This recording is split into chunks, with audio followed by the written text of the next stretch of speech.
Good morning students. आज हम कक्षा 10th के दूसरे अध्याय का अध्ययन करेंगे जिसका नाम है बहुपद। तो पहले बहुपद की एक्सरसाइज 2.1 देखते हैं। एक्सरसाइज 2.1 में हमें करना क्या है, शून्य के बारे में बताना है। और शून्य क्या होता है, मान लीजिए कोई भी फंक्शन या समीकरण है f(x) बराबर x माइनस 5। तो इसमें हमें f(x) के शून्य बताने हैं। तो f(x) के शून्य का मतलब है x के वो मान जो f(x) को शून्य करते 0 बना दे। मीन्स यदि हम x माइनस 5 को 0 के बराबर रख देंगे तो यहां से x का जो मान आएगा वो क्या होगा, f(x) के लिए शून्य होगा। तो एक्सरसाइज 2.1 में हमें कुछ ग्राफ दिए गए हैं और उन ग्राफ्स को देख के हमें ये बताना है कि शून्य क्या होंगे। वो ग्राफ्स ड्रा कर देते हैं। और बहुपद px है, px हमारा कैसे है, y बराबर है हमारा px। और इसमें हमें करना क्या है, y बराबर px का ग्राफ नीचे आकृति में दिया गया है। प्रत्येक स्थिति में हमें px के शून्यकों की संख्या बतानी है कि y बराबर px के लिए हर ग्राफ में कितने शून्यक होंगे। तो हमारा जो पहला ग्राफ है वो है ये, हमें पता है ये जो बड़ी रेखा है इसको हम क्या कहते हैं, एक्स एक्सिस। ये हमारा केंद्रक होता है। केंद्रक के राइट में पॉजिटिव वैल्यूज होती है, धनात्मक संख्याएं, और नेगेटिव में माइनस होती है, मींस लेफ्ट में। इसी प्रकार ये हमारा वाई अक्ष है। केंद्रक से ऊपर वाई प्लस होता है और नीचे माइनस होता है। अब हमारा जो पहला ग्राफ है वो ये है। हमारा दूसरा ग्राफ है इस प्रकार से है और इसमें जो कर्व ड्रा किया है वो इस प्रकार है। ये central origin x Y,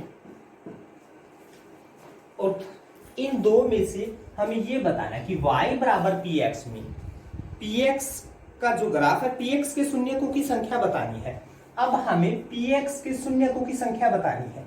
px के शून्यकों की संख्या बतानी है मतलब px के लिए x के वो मान जो px या y को शून्य कर दे। तो इस ग्राफ को देख के हमें कैसे पता चलेगा, हमने एक उदाहरण लिया था, f(x) लिया था, f(x) बराबर x माइनस 5। इसके लिए हमें शून्यक बताने थे। तो हमने कैसे बताए थे, x माइनस 5 को शून्य के बराबर रख दिया था, वहां से x का मान ज्ञात किया था, 5 आया था, मतलब एक शून्य का आया था। लेकिन अब हमारे पास कोई समीकरण या फंक्शन न देके हमें ग्राफ दिया गया है। ग्राफ में y बराबर px में px के शून्यकों की संख्या बतानी है, मीन्स x के मान बताने हैं। इसके लिए सिंपल सी बात है, साधारण सी बात है। ये जो हमारा कर्व है हम ये देखेंगे x अक्ष को कितने बिंदुओं पे प्रतिच्छेद करता है। x अक्ष को जितने बिंदुओं पे प्रतिच्छेद करेगा शून्यकों की संख्या उतनी ही होगी। तो हमने पहले में देखा हमारा x अक्ष ये है, कर्व हमारा ये है। तो हमने देखा कर्व x अक्ष को कितने बिंदुओं पे छू रहा है, एक भी बिंदु पे नहीं छू रहा। तो इसके लिए शून्यकों की संख्या क्या होगी, 0 होगी।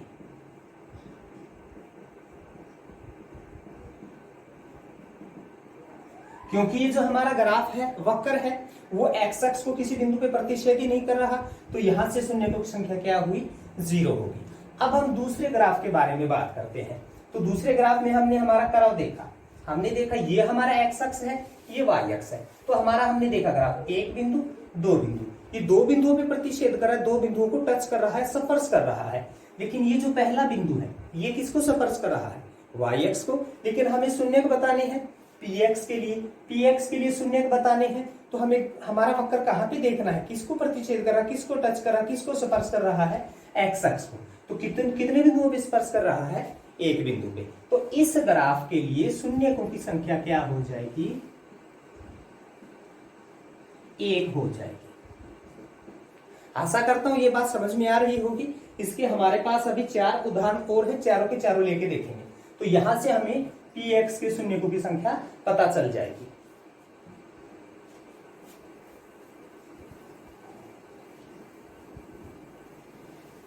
आइए हमारा तीसरा ग्राफ लेके चलते हैं। तीसरा ग्राफ है उसमें एक वक्र दिया गया है इस प्रकार से। ये हमारा एक्स अक्ष है, ये वाई अक्ष।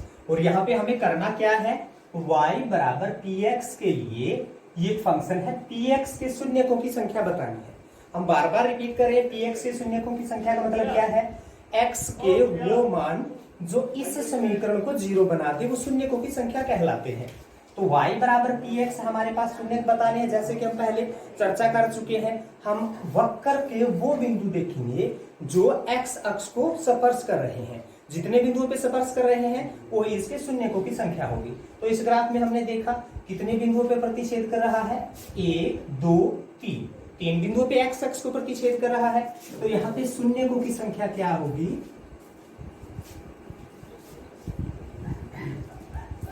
3। फिर हम हमारा फोर्थ ग्राफ लेके चलते हैं। हमारा ग्राफ इस प्रकार का है, वक्र है हमारा ऐसे, ये हमारा एक्स अक्ष है, ये हमारा वाई अक्ष है, ये केंद्र जिसको हम ओ ओरिजिन से डिनोट करते हैं। तो इसका जो हमारा ग्राफ है थर्ड वाला, हमें बताना क्या है, एक्स अक्ष के शून्यकों की संख्या। तो एक्स अक्ष के शून्यकों की संख्या कौन सी होगी, हम ये देखेंगे कि हमारा जो वक्र है वो एक्स अक्ष को कितने बिंदुओं पे प्रतिच्छेद कर रहा है। तो हमने देखा 1 2, 2 बिंदुओं पे प्रतिच्छेद कर रहा है। तो यहाँ पे शून्यकों की संख्या क्या होगी, y बराबर पी एक्स के लिए 2।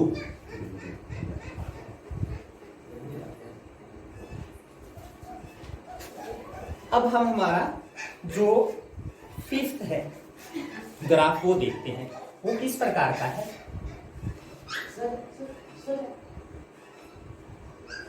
इस प्रकार से है, ये हमारा एक्स अक्ष है, ये हमारा वाई अक्ष, ये ओरिजिन या केंद्रक है। तो यह फिर वही बात है, हमें करना क्या है, y बराबर पी एक्स के लिए x के शून्यकों की संख्या बतानी है। तो कैसे बताएंगे, ये देखेंगे कि जो हमारा वक्र है वो x अक्ष को कितने बिंदुओं पे प्रतिच्छेद कर रहा है, स्पर्श कर रहा है। तो यहाँ से हम काउंट करेंगे 1 2 3 4, ये x अक्ष को 4 बिंदुओं पे प्रतिच्छेद कर रहा है। तो यहाँ पे शून्यकों की संख्या क्या हो जाएगी, 4 हो जाएगी।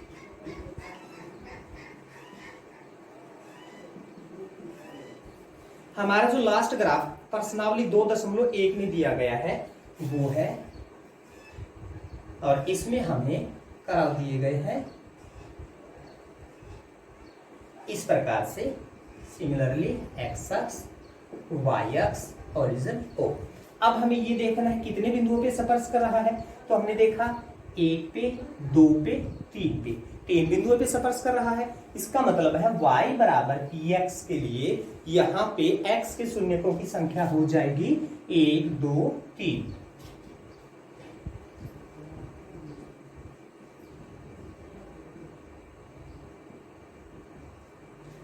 तो आशा करता हूं यदि हमें कोई ग्राफ दिया गया है y बराबर पी एक्स टाइप का, वहां पे हमें पी एक्स के लिए x के शून्यकों की संख्या बतानी है। तो मात्र हमें क्या देखना है कि हमारा जो वक्र है वो x अक्ष को कितने बिंदुओं पे प्रतिच्छेद कर रहा है या स्पर्श कर रहा है। वो जितने भी बिंदुओं पे स्पर्श कर रहा है वही हमारी y बराबर पी एक्स के लिए x के शून्यकों की संख्या होगी। यदि इसी प्रकार समीकरण को y में दिया होता, मान लीजिए x बराबर पी वाई ये फंक्शन होता और हमें y के शून्यकों की संख्या बतानी होती, तो हमें क्या देखना होता, फिर हम देखते कि जो हमारा ग्राफ है वो y अक्ष को कितने बिंदुओं पे छेद कर रहा है। तो यहाँ पे y अक्ष पे यदि हम इस ग्राफ की बात करें और यहाँ पे x बराबर पी वाई में y के शून्यकों की संख्या बतानी होती, देन यहाँ पे y के शून्यकों की संख्या क्या होती, 1 होती।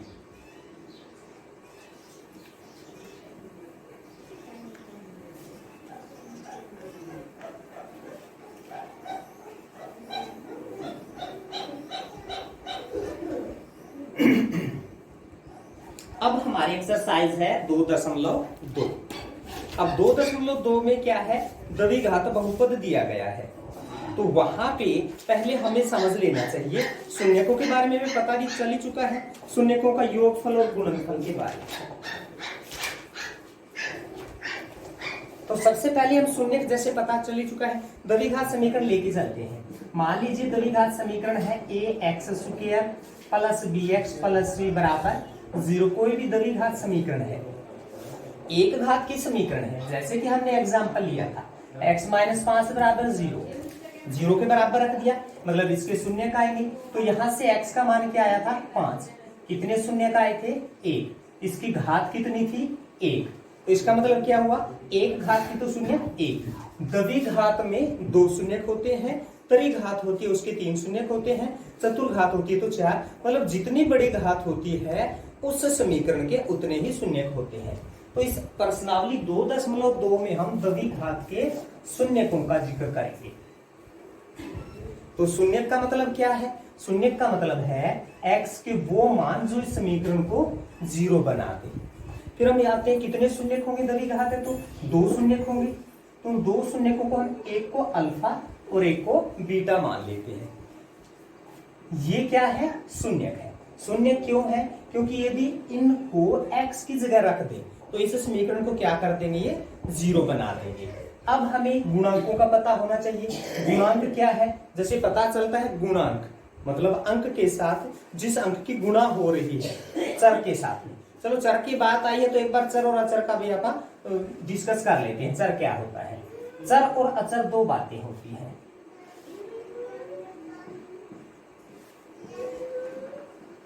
चर और अचर के बारे में जानने से पहले हम एक समीकरण लेके चलते हैं। x प्लस वाई बराबर 8 ले लिया, तो यहाँ पे x और y के हमें मान रखने हैं जो इसको 8 बना दे। मान लीजिए हम x 1 रखते हैं तो ओब्वियसली y क्या होगा 7, मीन्स x के मान क्या, x का मान क्या आया 1, y का क्या आया 7। तो क्या सिर्फ ये ऐसे ही दो मान है x और y के जो इसको 8 बना सकते हैं, ऐसा नहीं है, क्योंकि इसके अनंत मान है x और y के जो इसको 8 बना सकते हैं। एक उदाहरण और लेके चलते हैं, x 2 ले लेते हैं, y 6 तो भी 8 आया है। x हम -1 ले लेते हैं, y 9 ले लेते हैं तो भी 8 आया। तो यहां से हम ये समझने की कोशिश करेंगे यहाँ पे चर क्या है अचर क्या है।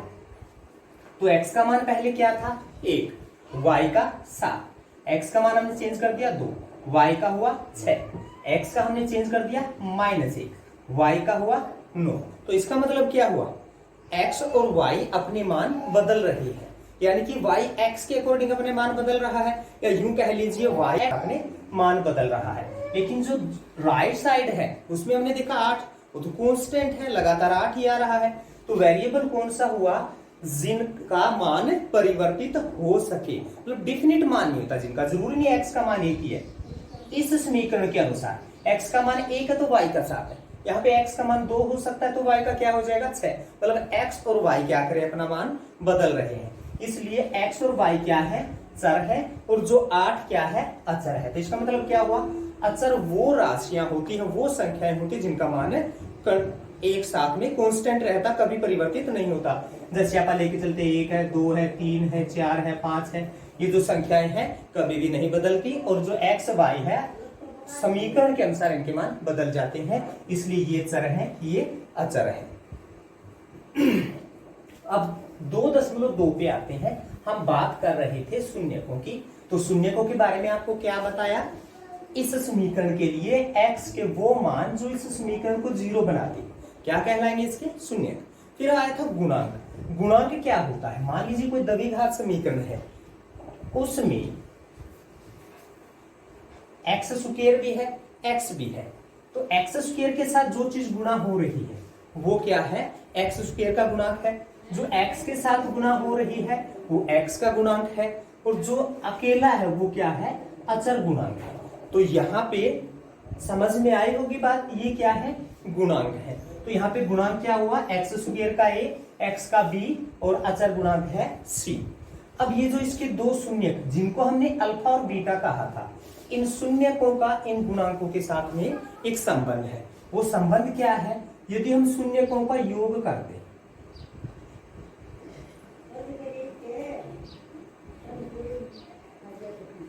अल्फा प्लस बीटा, तो इन गुणांकों के साथ इसका क्या संबंध है, यदि हम दोनों शून्यकों को ऐड कर देंगे जोड़ देंगे तो किसके बराबर हो जाएगा, x के गुणांक को एक्स स्क्वायर के गुणांक से भाग करके एक माइनस का निशान लगा दे तो किसके बराबर होगा, शून्यकों के योगफल के।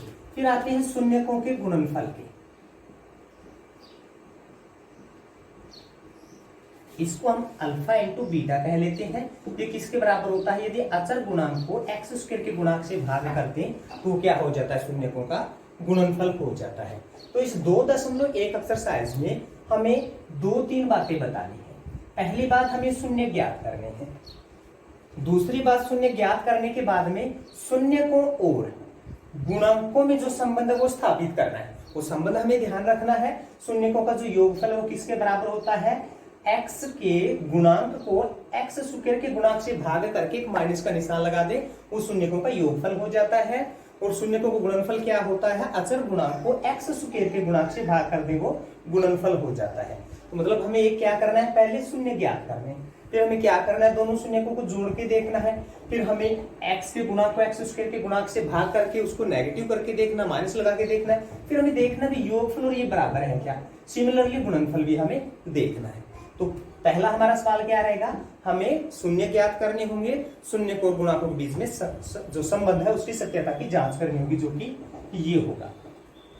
इसके बाद में क्या है, जो दूसरा सवाल है उसमें हमें द्विघात बहुपद बनानी है। कि कैसे, शून्य कौन से, मान लीजिए कोई 2 शून्य दिए गए हैं, कौन से हैं, एक अल्फा एक बीटा। अब इस अल्फा और बीटा को लेके हमें द्विघात समीकरण बनानी है। तो द्विघात समीकरण कैसे बनाएंगे, हम x में भी बना सकते हैं समीकरण, y में भी, मतलब सर कोई भी ले सकते हैं, जब तक मेंशन ना किया गया हो, कहा ना जाए। तो द्विघात समीकरण कैसे बनेगी, सबसे पहले x स्क्वायर, फिर शून्यकों का योगफल अल्फा प्लस बीटा, सीधा हम शून्यकों का योगफल लिख लेते हैं। याद रखना शून्यकों का जो योग है हमें घटा के रखना है। ध्यान होगा जब हमने शून्यकों का योग किया था तो एक माइनस का निशान लगाया था, प्लस में हम शून्यकों का गुणनफल कर देंगे। ये अब जो क्या है, द्विघात समीकरण बना है। समीकरण क्या बनेगा, ये द्विघात बहुपद बना है, समीकरण नहीं बहुपद।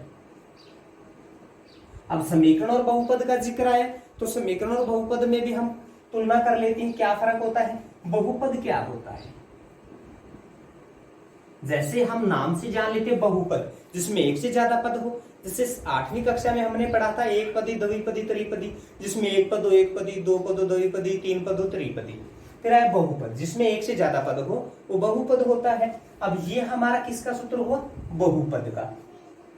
बहुपद में चर और अचर दोनों होते हैं। फिर हम आते हैं समीकरण के। समीकरण क्या होता है, यदि हम चर और अचर को की जो तुलना है वो बराबर के निशान से कर दें, जैसे हम लिखते हैं एक्स स्क्वायर प्लस 7x बराबर 5, तो ये क्या बन जाएगी, समीकरण। यानी कि जो बराबर के निशान से जिसको डिनोट किया जाता है वो क्या बन जाती है, समीकरण। तो ये द्विघात बहुपद क्यों था, क्योंकि इसके बराबर में हमने कुछ भी नहीं रखा था, सिर्फ हमारा बहुपद ही बनेगा। तो ये द्विघात बहुपद बनाने का एक सूत्र मान के चल लेते हैं, यदि हमारे पास शून्य या शून्यकों का योग और गुणनफल दिया गया हो तो द्विघात बहुपद कैसे बनाएंगे, एक्स स्क्वायर एक्स की 2 माइनस शून्यकों का योग x, यहाँ पे हम x के साथ गुणा करेंगे प्लस गुणनफल लिख देंगे, तो क्या हो जाएगा, द्विघात बहुपद हो जाएगा। तो आइए अब 2.2 प्रश्नावली शुरू करते हैं।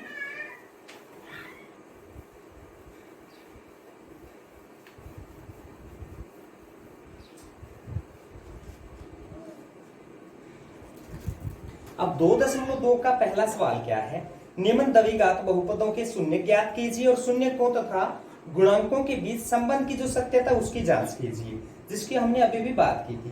तो इसका पहला सवाल है x की 2 माइनस 2x माइनस 8। हमारी समीकरण है x की 2 माइनस 2x प्लस 8। अब चूंकि हमें करना क्या है, सॉरी माइनस 8 है, इसके शून्य ज्ञात करने हैं और शून्यकों के बारे में हमने भी विचार किया था, x के वो मान जो इसको 0 बना दे, मतलब हम क्या करते हैं, इसको समीकरण बना देते हैं बराबर 0। अब इस समीकरण के लिए हमें x के मान ज्ञात करने हैं। तो एक द्विघात समीकरण है, इस द्विघात समीकरण के गुणनखंड करने हमने सीखे थे। कैसे सीखे थे, हम x के गुणांक को ले लेते हैं और x की 2 के गुणांक और अचर गुणांक की आपस में गुणा कर देते हैं। तो x की 2 का गुणांक है 1, अचर गुणांक है -8, गुणनफल कितना हुआ, -8। अब हम एक ऐसा जोड़ा लेंगे, ऐसी 2 संख्याएं लेंगे जिनकी जो गुणनफल है वो -8 आए और उनका जो योगफल है वो -2 आए। तो हम इसको डायरेक्टली सोच सकते हैं, सिंपल सी बात है। फिर भी यदि हमारी जो गणना लेंथी है उसमें कैसे करेंगे, हम ये देख लेंगे 8 का गुणनफल कहाँ कहाँ आता है। 8 का गुणनफल आता है 1 गुना 8 आता है। 2 के साथ देख लेते हैं 2 गुना 4 8 आता है। लेकिन हमने यहाँ पे क्या देखा, योग या अंतर हमारा क्या आना चाहिए, -2 आना चाहिए। यहाँ पे योग क्या आ रहा है 9 और इसका जो अंतर है वो क्या आ रहा है 7। लेकिन हमें योग या अंतर कितना चाहिए, -2 चाहिए। यदि हम इस जोड़े का जिक्र करें, हमें पता है 4 - 2 कितना आ जाएगा 2, यानी कि जो अंतर है वो 2 आ रहा है। लेकिन हमें अंतर क्या चाहिए -2। यदि हम बड़ी रकम को माइनस और छोटी को प्लस कर दें तो -2 हो जाएगा। तो इसका मतलब क्या हुआ, हमें ऐसी दो संख्याएं मिल चुकी हैं जिनका गुणनफल कितना है -8 है और योगफल कितना है, योगफल या अंतर कितना है -2। अब इस -2x के टुकड़े कैसे करने हैं इन दो संख्याओं के अनुरूप, तो हम इसको कैसे लिखेंगे, x की तो -4x प्लस 2x -8 बराबर 0। तो ये जो गुणनखंड करना है इस विधि से हम 7वीं और 8वीं कक्षा में सीख चुके हैं, 9वीं में भी। अब यहां से हमें करना क्या है, ये जो पहली दो संख्याएं हैं इनमें से याद देखेंगे क्या चीज कॉमन है। तो हमने क्या देखा, x दोनों में है तो x हमने यहां से कॉमन ले लिया, x स्क्वायर में से x कॉमन लिया, x बचा। 4x में से x कॉमन लिया, -4 बचा। अब आगे ये जो दो संख्याएं बचती हैं इनमें से हमें ऐसी संख्या कॉमन लेनी है ताकि हम एग्जैक्ट x -4 अंतर बचा सके। तो यहाँ पे क्या है 2x है, 2x में से क्या कॉमन ले, सिर्फ x बच जाए, प्लस के 2 कॉमन ले लिए, प्लस के 2 हमने कॉमन ले लिया, 2x में से 2 कॉमन x, 8 में से 2 कॉमन 4 बचेगा बराबर में 0। अब हमारे पास दो संख्याएं हुई, एक ये एक ये, इन दो में से क्या चीज कॉमन है, हमने देखा x -4 यहाँ भी है, x -4 यहाँ भी, मतलब हमने x -4 को कॉमन ले लिया, x -4 कॉमन लिया, क्या बचा हमारे पास x -4 हमने कॉमन लिया, हमारे पास क्या बचा प्लस के 2 बराबर 0। अब यहां से हमें 7वीं 8वीं में सिखाया गया था x -4 बराबर 0 या x + 2 बराबर 0। क्यों ऐसा हम क्यों लिख देते हैं, बस एक सूत्र के रूप में हमें याद है, हमने ऐसे जोड़े बना लिए 0 के बराबर है, तो हमें करना क्या, दोनों में या ये 0 या ये 0। तो इसके पीछे कारण क्या है, चलो ये कारण भी एक बार क्लियर कर देते हैं। मान लीजिए कोई दो संख्याएं हैं x और y, इनका गुणनफल क्या 0 हो सकता है, नहीं हो सकता, हो भी सकता है। किन स्थितियों में, या तो हम x की जगह 0 रख दें, हमें पता है 0 के साथ किसी भी चीज की गुणा करेंगे 0 हो जाएगा, या x तो नॉन 0 रहे, y की जगह 0 रख दे तो भी 0 बन जाएगा, या फिर दूसरी स्थिति क्या है, दोनों को 0 रख दे तो भी 0 बन सकता है। तो अब हमने क्या देखा, दो संख्याओं का गुणनफल 0 है, तो या तो पहले 0 है तभी तो 0 है, या दूसरी 0 है तभी तो गुणनफल 0 आएगा, या फिर दोनों संख्याएं 0 है। यही कारण है इससे आगे x -4 बराबर 0 या x + 2 बराबर 0 रखते हैं। तो इसको एक सूत्र के रूप में याद नहीं रखना, x -4 इंटू x + 2 0 के बराबर है, या तो पहला 0 या दूसरा, कोई सूत्र नहीं है। इसका रीजन यही है, दो संख्याओं का गुणनफल 0 है, तो कब संभव है उनमें से या पहला 0 या दूसरा या दोनों 0, इसलिए हम ये लिख देते हैं।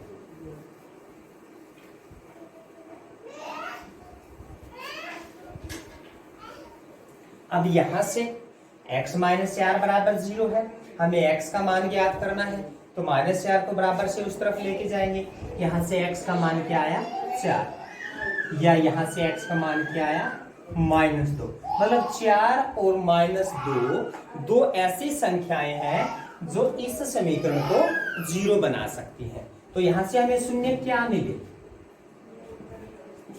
हमारे शून्य हुए एक -2 और एक 4। तो ये हमारा था पहला पार्ट। पहले पार्ट का हमें लिखा क्या गया था, हमारा प्रश्न क्या था, निम्न द्विघात बहुपदों के शून्य ज्ञात करने थे, शून्य हमने ज्ञात कर दिए। दूसरा क्या था, शून्य और गुणांकों के बीच के जो संबंध है उसमें सत्यता की जांच करनी है। तो संबंध क्या था, अभी 2 मिनट पहले हमने पढ़ा था, शून्य का योगफल वो किसके बराबर था, -b/a था, यानी कि x का कोफिशिएंट, x का गुणांक बटे एक्स की 2 का गुणांक और माइनस का निशान। शून्य का गुणनफल क्या था, अचर राशि बटे एक्स की 2 का गुणांक। तो अब यहाँ पे लिखेंगे शून्यकों का योगफल।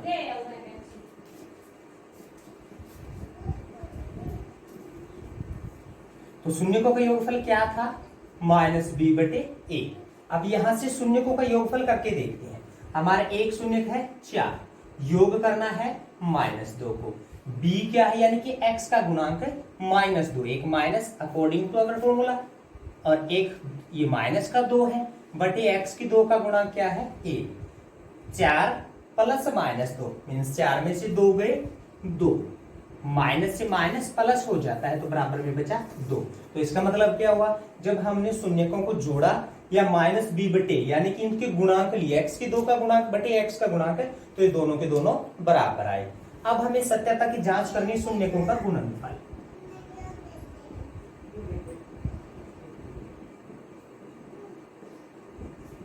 तो गुणनफल हमने देखा था क्या था, अचर राशि बटे x की 2 का गुणांक, सॉरी c/a।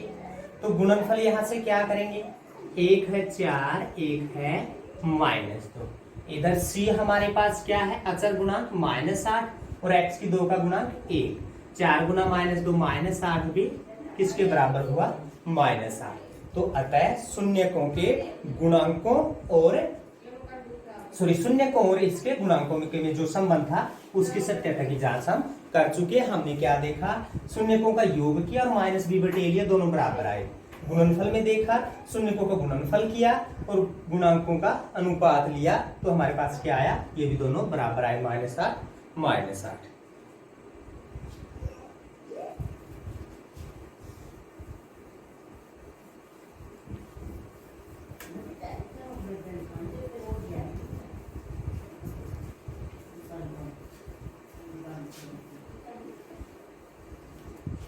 ये था 2.2 के फर्स्ट पार्ट। अब हम इसके 4th और 5th पार्ट को डिस्कस करेंगे। सेकंड थर्ड आप लोगों को ट्राई करना, फिर भी प्रॉब्लम आती है कमेंट में डाल सकते हो, दोबारा से इनका सॉल्यूशन दे दिया जाएगा। तो इसका जो 4th पार्ट है वो हमारा है 4u² प्लस 8u।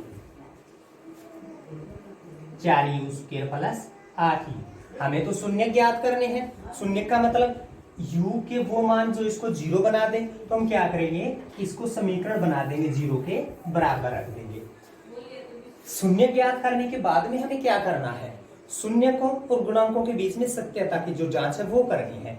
तो हमें पता था शून्यकों का गुणनफल हमने क्या देखा था, c बटे a था, और जहां पे c क्या था, अचर गुणांक, और a क्या था, स्क्वायर क्वांटिटी का, वर्ग वाली क्वांटिटी का जो गुणांक था वो था। तो हमने यहाँ पे देखा अचर गुणांक तो है ही नहीं, अचर गुणांक नहीं है, तो क्या होगा, यदि हम इसी समीकरण को ऐसे लिख दे, 4u² प्लस 8u प्लस 0 बराबर 0, तो 0 ऐड कर देंगे, कोई फर्क नहीं पड़ता, ठीक है। लेकिन ये समीकरण हमें इस प्रकार लिख के बताने नहीं, ये सिर्फ समझाने के लिए है। तो यहाँ पे अचर राशि है ही नहीं, अचर गुणांक नहीं है, तो हम क्या लेके चलेंगे, 0 लेके चलेंगे।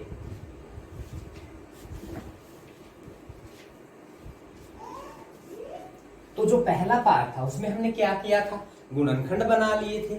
अब यहाँ पे अचर राशि नहीं है तो वो तरीका लगाने की जरूरत ही नहीं, हमें बनाना करना क्या है, यहाँ पे गुणनखंड बना लेते हैं।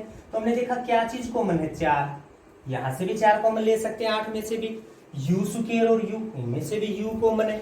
हमने क्या किया, 4u को कॉमन ले लिया, यहाँ पे क्या बचा u, यहाँ पे क्या बचा 2, बराबर रख दिया हमने 0। अब फिर दो संख्याओं का गुणनफल 0 है, तो बताया था दो संख्याओं का गुणनफल 0 कब संभव है, या तो पहली 0 है या दूसरी 0 है। तो यहां से हम क्या लिखेंगे, 4u बराबर 0 या u प्लस 2 बराबर 0। यहाँ से u किसके बराबर आया, 0 को 4 को उस साइड लेके जाएंगे, भाग हो जाएगा, 0 को किसी भी संख्या से भाग करके तो 0 हो जाता है। हमारा एक गुणांक आया 0, 2 को बराबर से उस तरफ लेके जाएंगे, बराबर का निशान क्या करता है, यदि किसी प्लस की राशि को उधर ले जाए माइनस हो जाएगा, माइनस को लेके जाए प्लस कर देगा।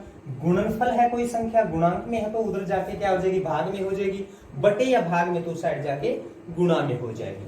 तो 2 प्लस में उस साइड जाके ये माइनस हो जाएगा। तो यहां से हमारे पास शून्य हमें क्या प्राप्त हुए, एक 0 एक -2। फिर दूसरा हमें करना क्या है, इन शून्यकों और गुणांकों के बीच में जो संबंध है उसकी सत्यता की जांच करनी है। संबंध बताया जा चुका है। चलो पहले हम शून्यकों का योगफल लेके चलते हैं।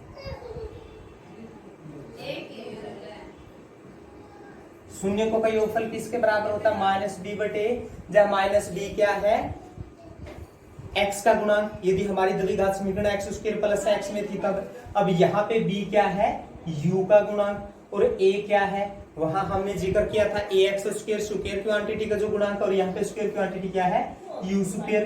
तो u स्क्वायर का गुणांक क्या है, 4। अब पहले हम शून्यकों का योगफल करते हैं। -2 और 0 को जोड़ देते हैं। b यहाँ पे क्या है, 8 है, माइनस का निशान, और a क्या है, 4 है। -2 और 0 कितने हुए, -2, क्योंकि 0 को ऐड या माइनस करे कोई फर्क नहीं पड़ेगा। इसी प्रकार 8 को 4 से भाग किया, कितने पे कटेगा, 4 दूनी 8। तो ये भी किसके बराबर आया, -2 के बराबर। मतलब शून्यकों का जो योगफल था और जो इनके गुणांक थे उनका संबंध है, उसकी सत्यता की जांच हम कर चुके हैं। अब लेके चलते हैं शून्यकों का गुणनफल।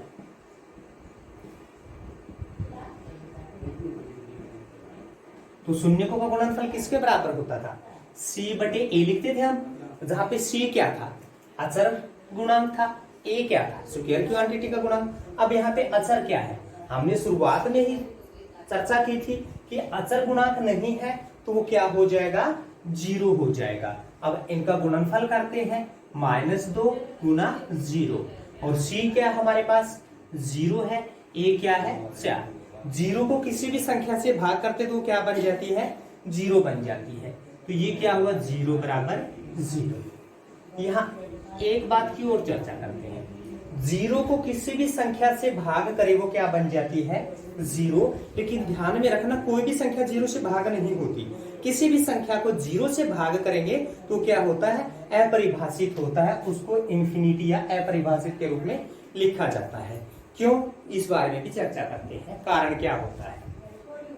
चलो इन सम्स को बीच में छोड़ के पहले एक बार ये डिस्कस कर लेते हैं कि किसी भी संख्या को 0 से भाग करें तो अपरिभाषित क्यों होता है।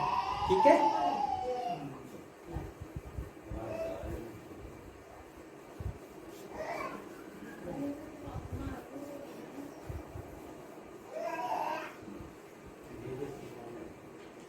तो इस बात की चर्चा करने से पहले एक बात और समझनी पड़ेगी कि जो ये गुणनफल है और भागफल है, ये प्लस और माइनस के ही अप्रूव है। गुणनफल का मतलब है कंटिन्यूअस प्लस, भागफल का मतलब है कंटिन्यूअस माइनस। चलो इस बात को भी एक बार समझ लेते हैं। जैसे टेबल याद है, 2 के पहाड़े याद किए हैं, तो हम क्या लिखते थे, 2 गुना 1, 2, 2 दूना 4, 2 3 6 एंड सो कंटिन्यू। तो ये कहां से आए, याद किए हुए हैं। कुछ लोग कहते हैं रटाफिकेशन अच्छी बात नहीं है, मैं तो कहता हूं mathematics is not possible without ratification, क्योंकि इसमें जो कैलकुलेशन है, मल्टीप्लीकेशन है, रटाफिकेशन के बगैर पॉसिबल ही नहीं है।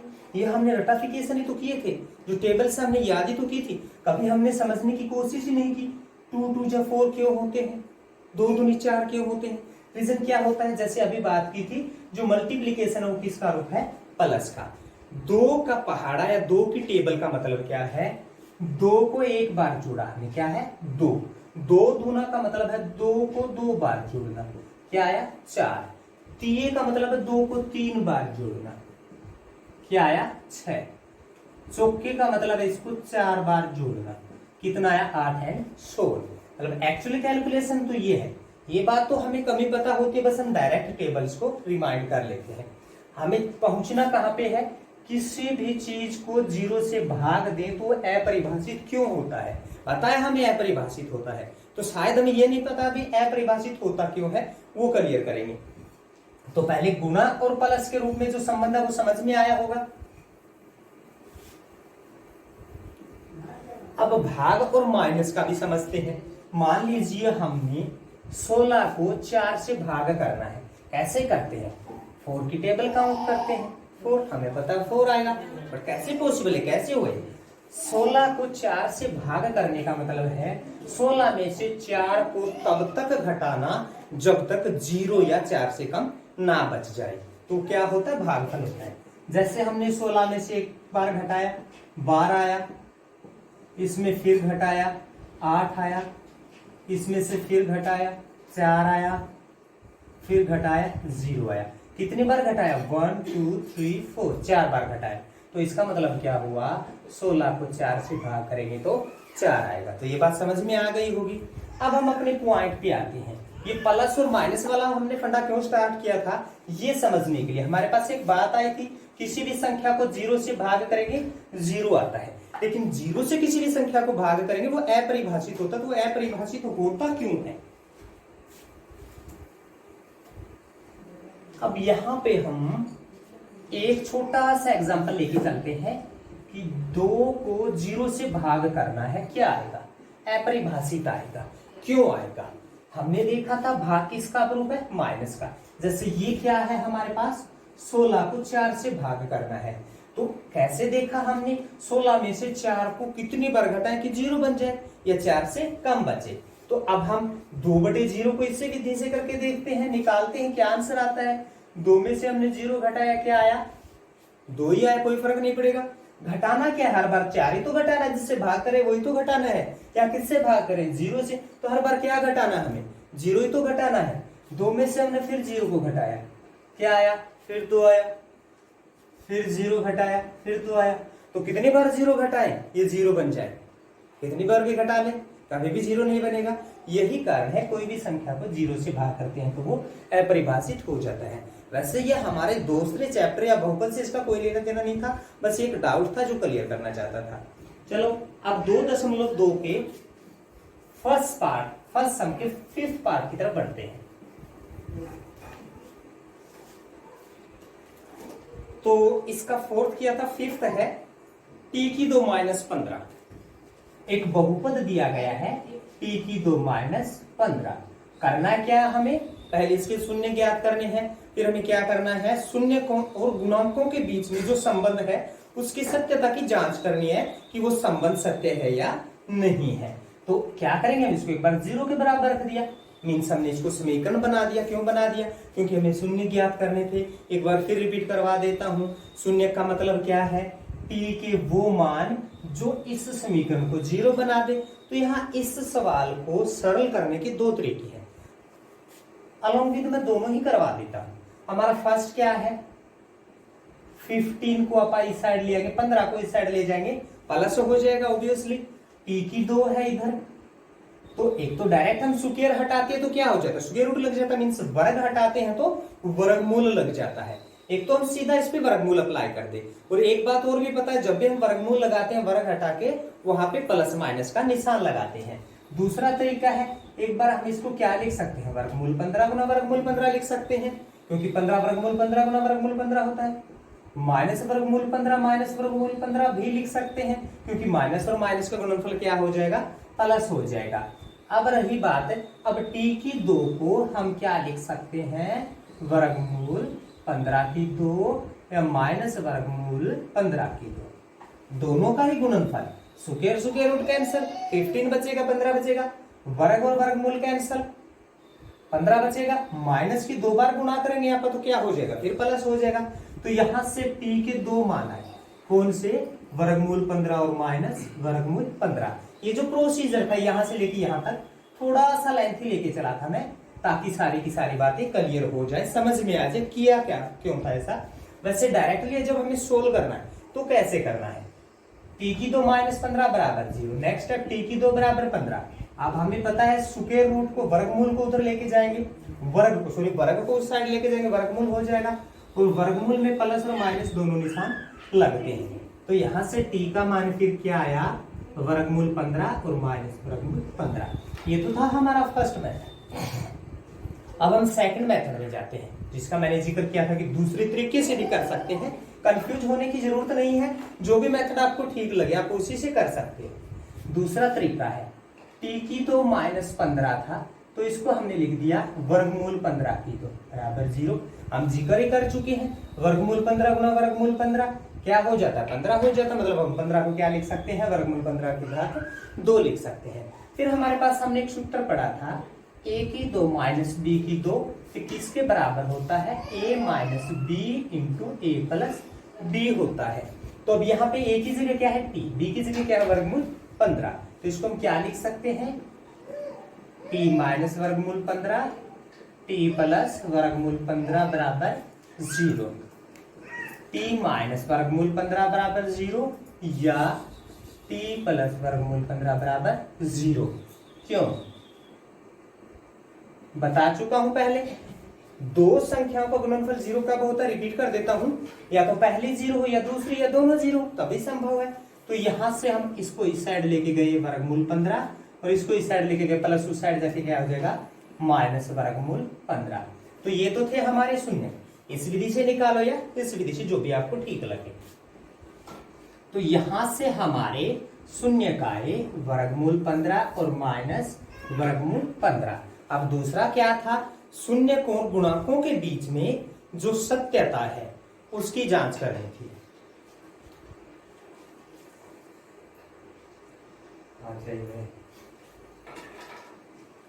तो अब शून्यकों का योगफल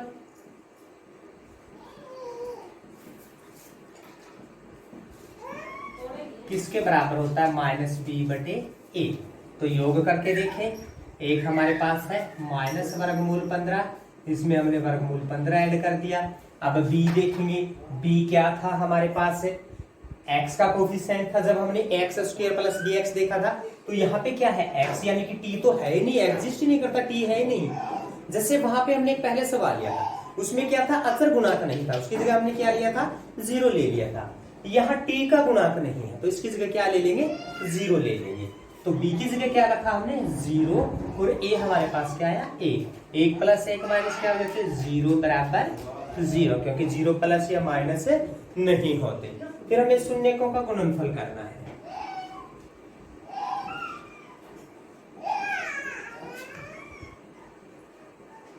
वो किसके बराबर था c बटे a। फिर हम इसका गुणनफल लेंगे, वर्गमूल 15 की गुणा कर देंगे माइनस वर्गमूल 15, यानी कि शून्यकों की शून्यकों के साथ अचर राशि हमारे पास क्या है यहाँ पे माइनस 15, और t की 2 का गुणांक क्या है 1, तो इसकी गुणा करेंगे वर्गमूल से वर्गमूल कैंसल, माइनस 15 बचेगा माइनस 15। तो शून्यकों के योगफल और गुणनफल की जो सत्यता की जांच हम कर चुके हैं। फिर हमारा दूसरा पार्ट है, इसका दूसरा सम है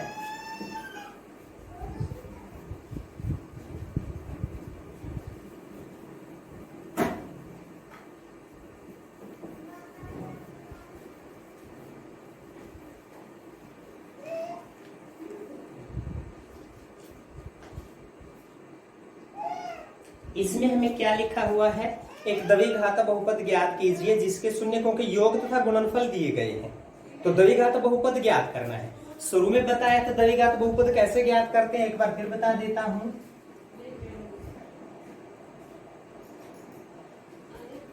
द्विघात बहुपद एक सूत्र के रूप में बताया था, x की 2 शून्यकों का योगफल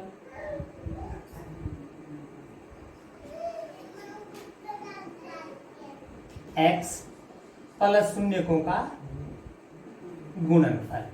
तो अब जो हमारा फर्स्ट पार्ट वो है, हमें योगफल और गुणनफल दिए गए हैं 1/4 और -1। यहां पे हम अलग अलग लिख लेते हैं, शून्यकों का योगफल वो है 1/4, शून्यकों का